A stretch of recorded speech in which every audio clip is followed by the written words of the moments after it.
Now, let's go through how to create our source citations using a website. First, you will want to make sure that you have the correct formula. The OWL at Purdue has all of the formulas for any source that you may need. We will go down to the electronic sources in order to view the various formulas. There are many different types of web sources. Therefore, you want to make sure you are using the correct formula. If you are just citing an entire website, you can use this formula here. Or you might be citing a page on a website, so you will use this formula. Let's say we are trying to search for careers and career projections. We might type in something like careerprojections.gov. This is going to ensure that it comes up with a .gov website, which we know is reliable. The first thing we see is employment projections, the Bureau of Labor Statistics. We know that it is reliable because it ends in a .gov. We can click on this, and then we might need to search around a little bit in order to find what we want. So let's say we want to look up a specific career. Radiology, for instance. Occupational Outlook. This tells us what the projection is for this career. If this is something we want in our essay, let's make sure we have the correct formula. So we want the title of the page, the name of the website, the date it was most updated or created, and the actual web page link. Then we want to make sure we have the date we accessed it. In order to make sure we have the correct information, we can copy down an example formula on our works cited page to make sure that we have all of the proper information. So first we need the title of the web page. Since this web page is a government site, there's not going to be an author. So we will use the title here, similar to the OWL Purdue website.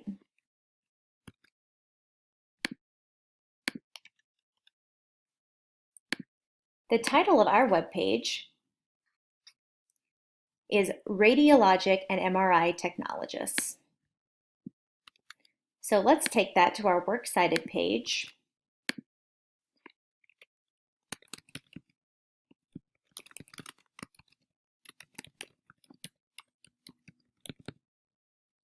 And we want to make sure that we have all of our punctuation in the correct place. Then, according to our formula, we're looking for the title of the website, which goes in italics. The title of our website is the Bureau of Labor Statistics. So we can go back to our works cited page, make sure that our information is in italics.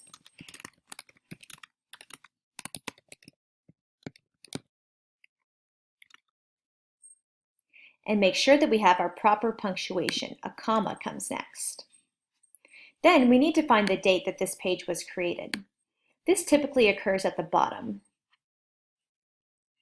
So we might need to look around for a minute in order to see when this was created. You can look through all of the information here. It says publish date, Thursday, December 17th, 2015. So we will include 17 December 2015, comma.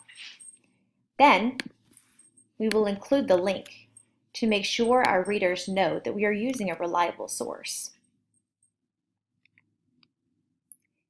And we must include the access date. That is simply today's date, the date you access the information.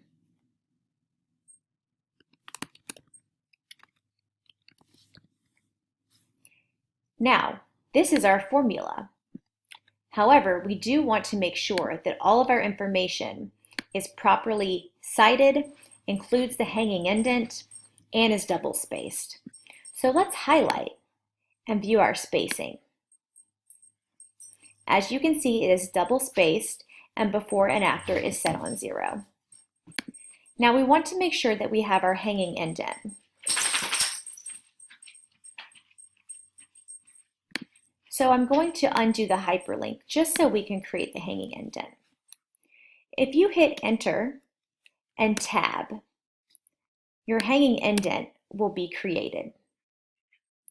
Make sure that any source citation over 2 lines includes a hanging indent.